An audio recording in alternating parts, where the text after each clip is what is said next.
Demand side and supply side economics.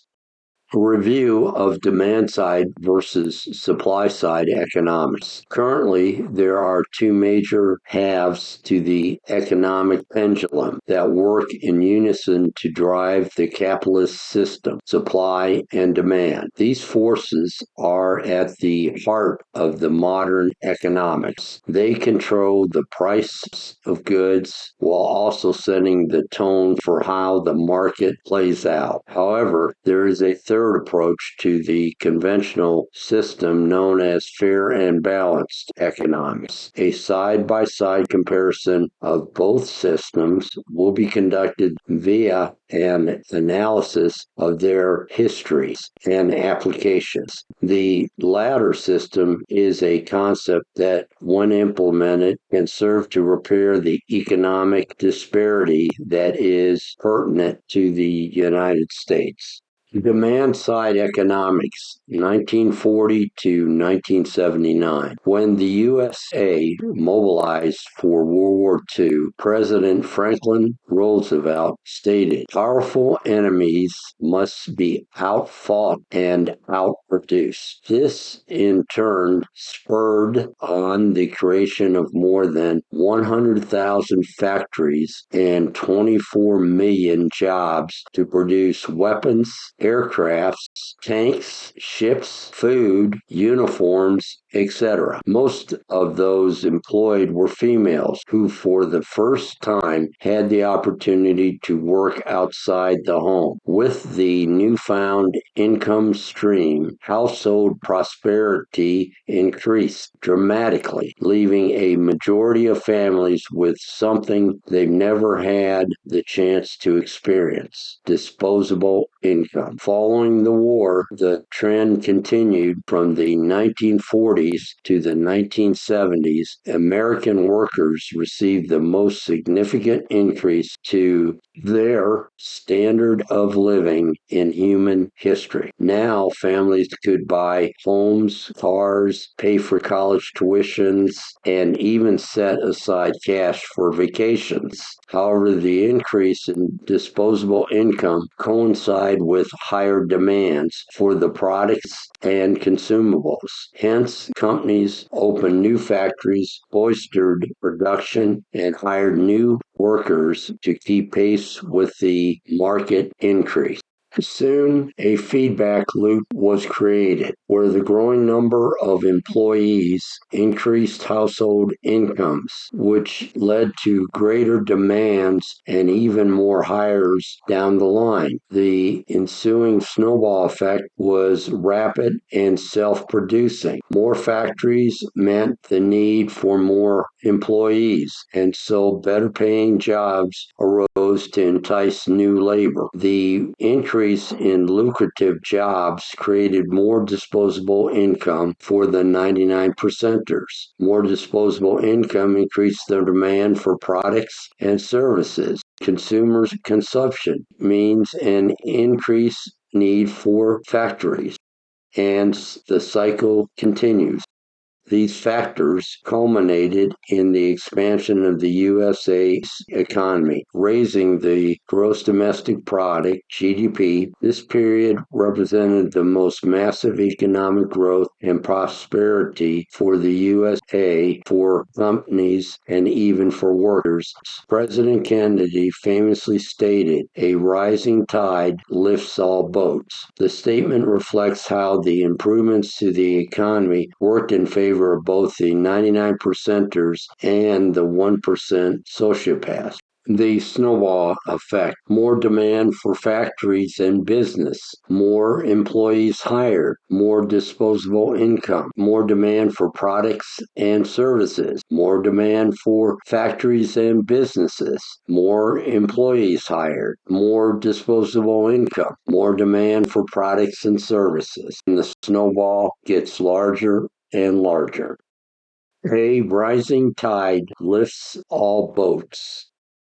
As a result of the The booming economy, the United States was thriving at all levels. Cities, states, and federal government were flush with money. Wisely, the government invested in highways, railways, water, sewage systems, electrical grids, higher education, etc. Funds were also allocated to provide elders with retirement funds, Social Security, and health care. This was the first time that USA workers could retire from work. This increased the efficiency of the USA economy. This increased the USA's exports to other countries. For this period, Made in the USA was a stamp of product excellence, treasured and desired by the rest of the world.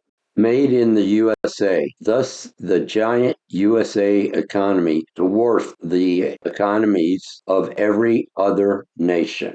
Demand-side economics. From 1940 to 1979, under demand-side economics, the USA average yearly increase in gross domestic product, GDP, was 4.51%. GDP is the total value of all products created by the 99 percenters. Supply side economics, 1980s to the present, starting with the Reagan administration, 1% sociopaths, companies, banks, and the wealthy rallied together and amassed support to reduce taxes and to increase tax deductions for themselves. To offset the resulting tax revenue loss, President Reagan raised taxes on workers, decreasing workers' individual tax deductions, and reduced the right of workers to negotiate their wages with companies. This had a profound effect on the demand for goods and services.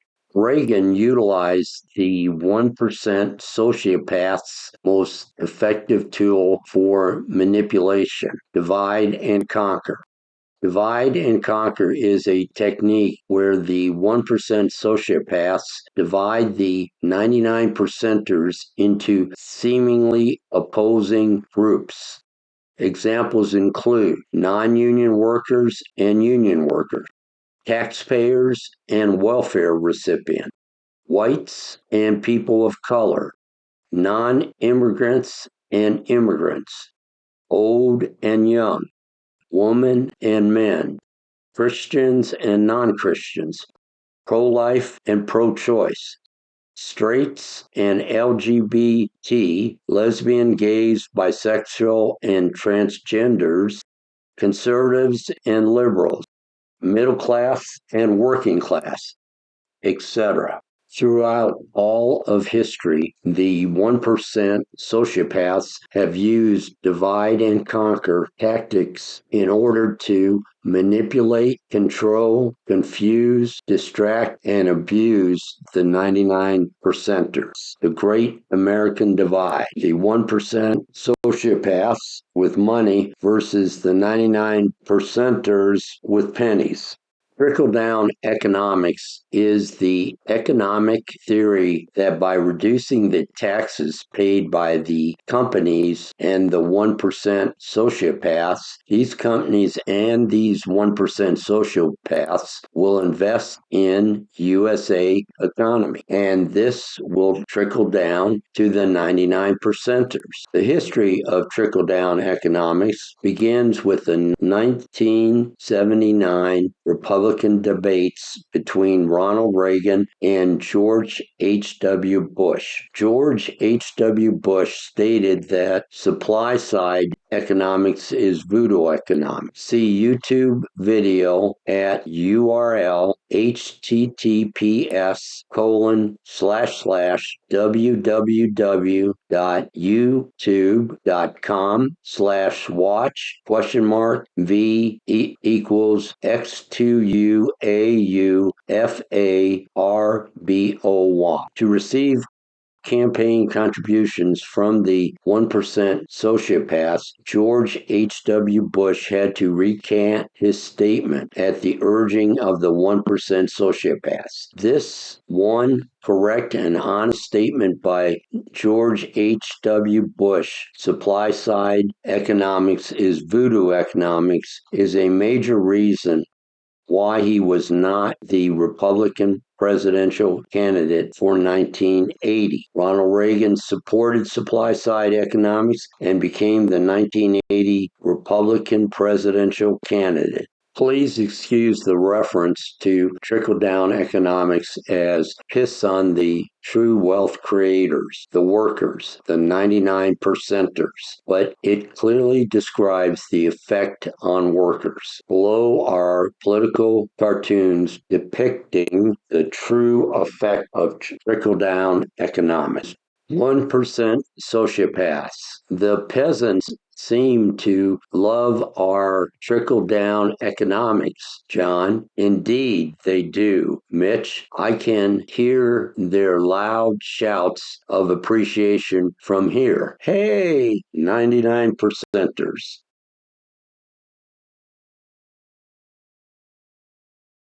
1% sociopaths. 99 percenters. Trickle-down effect.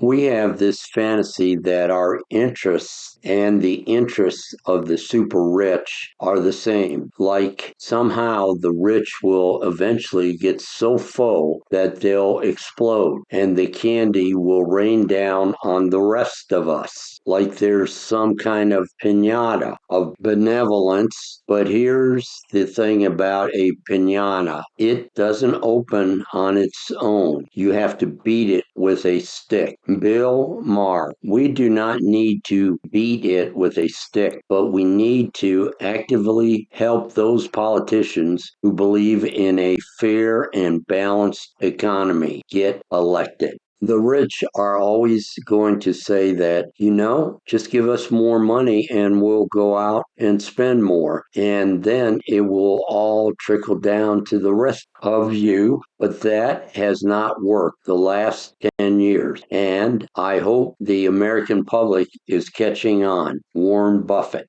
One of the chief arguments for trickle-down economics or supply economics is that by allowing the 1% sociopaths to have more money through fewer taxes, these 1% sociopaths will invest in more factories and businesses, creating more jobs. Businesses will create new factories, services, products, and hire more employees if and only if there is sufficient demand for their new services and products. Demand for products and services comes not from the top 1% sociopaths, but from the 99 percenters, the consumers. Reversing the logic, demand for new products and services by the 99 percenters creates the need for new factories, services, and products. These new factories, services, and products generate the need for more employees. Therefore, the 99 percenters, the consumers, are the actual job creators via the increase in demand for products and services. The 1% sociopaths are the opportunists of that demand in their pursuit to increase their personal wealth. Hypothetically, if the 1% sociopaths were given all the money in the world, they would never invest in factories unless there is a sufficient demand for new products and services to ensure that the 1% sociopaths profit. If there is adequate demand for new products and services, the 1% sociopaths will always find the necessary money to invest and to exploit the market created by the 99 percenters. The International Monetary Fund, IMF, has determined that trickle-down economics increases the wealth of the 1% sociopaths, reduces the wealth of the 99 percenters, and reduces the gross domestic product, GDP, growth rather than increasing the GDP growth. From 1940 to 1979, under demand-side economics, the U.S. average yearly GDP growth was 4.51%. From the 1980 to 2015, the era of trickle-down economics, the U.S. average yearly GDP growth was just 2.64%. The trickle-down economics GDP growth is almost 2 percentage points lower than demand-side economics. The effect is a reduction in living standards for the 99 percenters and an increase in wealth for the 1% sociopaths. From the 1950s to the 1979, the median household income increased from $24,000 to $34,000, an increase of $10,000, representing an increase of 42% in buying power. From the 1980 to 2015, the median income increased from $48,462 to $53,657, an increase of 5,195, or an increase of just 10% in buying power. Supply side trickle down. 1980 to the present, the gross domestic product increased on a yearly average of just 2.64%.